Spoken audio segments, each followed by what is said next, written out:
بسم اللہ الرحمن الرحیم۔ بڑھاپے کو دیکھ کر اکثر لوگ پریشان ہو جاتے ہیں، لیکن آج ہم آپ کو بتائیں گے کہ سفید بالوں کی کیا اہمیت ہے۔ جو لوگ سفید بال کو دیکھ کر پریشان ہو جاتے ہیں اور انہیں جڑ سے اکھاڑ دیتے ہیں کہ دوبارہ نہ آ جائیں، ہم آپ کو حدیث نبی صلی اللہ علیہ وآلہ وسلم کی روشنی میں بتائیں گے کہ سفید بالوں کا آنا کیسا ہے۔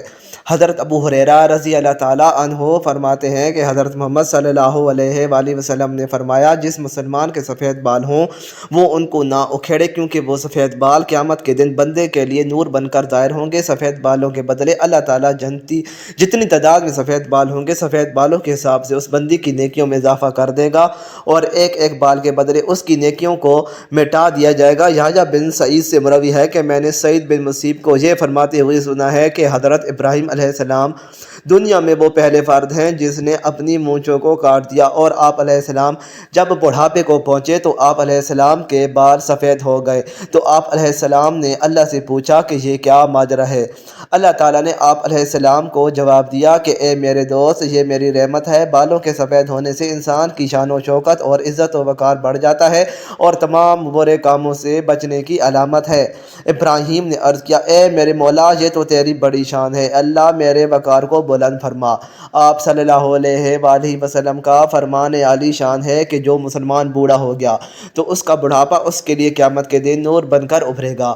ایک بندے نے نبی اکرم صلی اللہ علیہ وآلہ وسلم سے عرض کی، اے اللہ کے نبی صلی اللہ علیہ وآلہ وسلم، لوگ سفید بالوں کو اکھاڑ دیتے ہیں۔ اس کا جواب سن کر آپ صلی اللہ علیہ وآلہ وسلم نے فرمایا، جو بندہ اپنے سفید بالوں کو اکھاڑتا ہے تو اس نے قیامت کے دن اپنے نور کو ختم کر کے اکھاڑ دیا۔ آپ صلی اللہ علیہ وآلہ وسلم نے فرمایا، سفید بال قیامت کے دن انسان کے لیے نور ہیں۔ ان سفید بالوں کے بدلے اللہ تعالیٰ اس بندے کو نیکیاں لکھ دے گا اور گناہوں کو ختم کر دے گا، اور اس بندے کا مرتبہ بلند فرما دے گا۔ حضرت ابوبکر صدیق رضی اللہ تعالیٰ عنہ فرماتے ہیں کہ ایک دفعہ ایک آدمی نبی صلی اللہ علیہ وآلہ وسلم کی بارگاہ میں پیش ہوا اور کہنے لگا، اے اللہ کے رسول صلی اللہ علیہ وآلہ وسلم، ہم میں سے بہتر بندہ کون سا ہے؟ آپ صلی اللہ علیہ وآلہ وسلم نے فرمایا، جو بندہ بڑھاپے میں پہنچ گیا اور اس کی نیکیاں سب سے زیادہ ہیں، وہ سب سے بہتر ہے۔ اس نے پھر دریافت کیا، یا رسول اللہ صلی اللہ علیہ وآلہ وسلم، سب سے برا شخص کون سا ہے؟ آپ صلی اللہ علیہ وآلہ وسلم نے فرمایا، جو بڑھاپے میں گیا اور اس کی گناہ زیادہ ہیں۔ نبی اکرم صلی اللہ علیہ وآلہ وسلم نے فرمایا، اللہ تعالیٰ کا حکم ہے کہ جب میرا بندہ 40 سال کی عمر کو پہنچ جاتا ہے تو میں اس کو 3 امراض سے بچا لیتا ہوں۔ نمبر 1، دیوانگی، کوڑ اور جلد کے سفید داغ کا ہونا۔ جب میرا بندہ 50 سال کی عمر کو پہنچ جاتا ہے تو میں قبر میں اس کے حساب کتاب آسان کر دیتا ہوں۔ جب میرے بندے کی عمر 60 سال پہنچ جاتی ہے تو میں اس کا دھیان اپنی عبادت کی طرف کر دیتا ہوں۔ جب میرا بندہ 70 برس کا ہو جاتا ہے تو میرے فرشتے اس بوڑھے بندے سے پیار کرنا شروع کر دیتے ہیں۔ جب وہ 80 سال کی عمر کو پہنچ جاتا ہے تو اس کے نیک اعمال لکھے جاتے ہیں اور برے اعمال کو نظر انداز کر دیا جاتا ہے۔ جب بندے کی عمر 90 سال ہو جاتی ہے تو فرشتے فرماتے ہیں کہ یہ اللہ تعالیٰ کا خاص بندہ ہے، اس نے کے سارے گناہ معاف کر دیے جاتے ہیں۔ اس سے مراد یہ ہے کہ اس بندے کی عمر پوری ہو چکی ہے اور روح کو اس کے جسم میں قید کر کے رکھا جاتا ہے، بس یہ وصال کے قریب ہے۔ جب بندے کی عمر بہت زیادہ ہو جاتی ہے تو اس کے ہوش و حواس قائم نہیں رکھتے اور وہ جو منہ میں آتا ہے بول دیتا ہے، اس کو پتہ نہیں چلتا کہ وہ کیا کر رہا ہے، کون سے الفاظ بول رہا ہے۔ اس عمر میں اللہ تعالیٰ اس بندے کے جوانی کے سارے گناہ معاف کر دیتا ہے، اس سے کوئی غلطی ہو جائے تو اس کو معاف کر دیتا ہے۔ حضرت جابر رضی اللہ تعالیٰ عنہ سے مروی ہے کہ آپ صلی اللہ علیہ وآلہ وسلم نے فرمایا کہ حضرت جبرائیل علیہ السلام ابھی میرے پاس آئے اور فرمایا کہ قسم ہے مجھے اللہ تبارک تعالیٰ کی جس نے حق و سچ کے ساتھ آپ کو بھیجا ہے، ایک آدمی نے 500 سال تک سمندر میں ایک پہاڑ کے اوپر رہ کر اللہ تعالیٰ کی عبادت میں گزار دیے۔ یہ پہاڑ تقریباً 50 مربع میل پر مشتمل ہے۔ یہ پہاڑ کئی سینکڑوں میل پھیلے سمندر کے اندر واقع ہے۔ اللہ تبارک تعالیٰ نے اس بندے کے لیے اس پہاڑ پر میٹھے پانی کا چشمہ عطا کر دیا جس کی دھار ہاتھ کی انگلی کے برابر ہے۔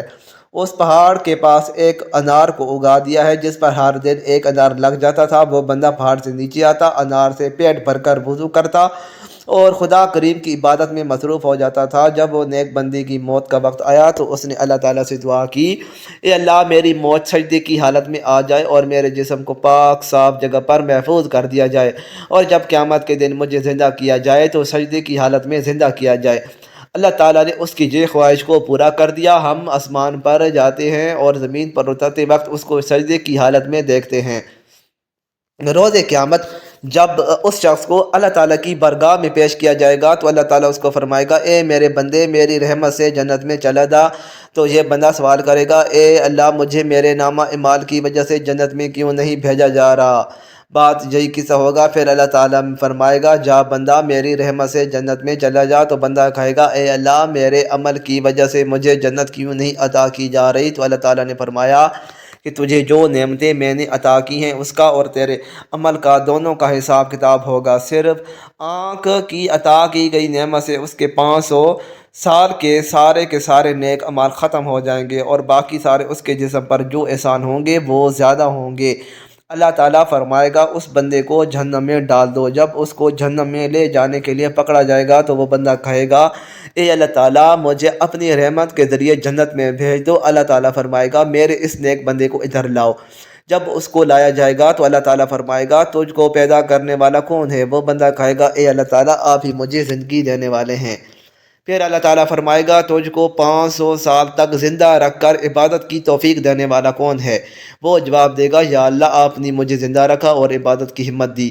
اللہ تعالیٰ فرمائے گا تجھے سمندر میں پہاڑ کے اوپر کس نے پہنچایا اور وہاں پانی اور انار مہیا کرنے والا کون ہے؟ وہ بندہ جواب دے گا یا اللہ آپ نے مجھے سب کچھ عطا کیا ہے۔ اللہ تعالیٰ فرمائے گا تیرے کہنے پر ہی میں نے تیری جان سجدے کی حالت میں نکالی اور سجدے کی حالت میں دوبارہ ڈالی، یہ سب میری رحمت کی وجہ سے ہوا ہے۔ میں اب بھی تجھے اپنی رحمت کی وجہ سے ہی جنت میں داخل کر رہا ہوں۔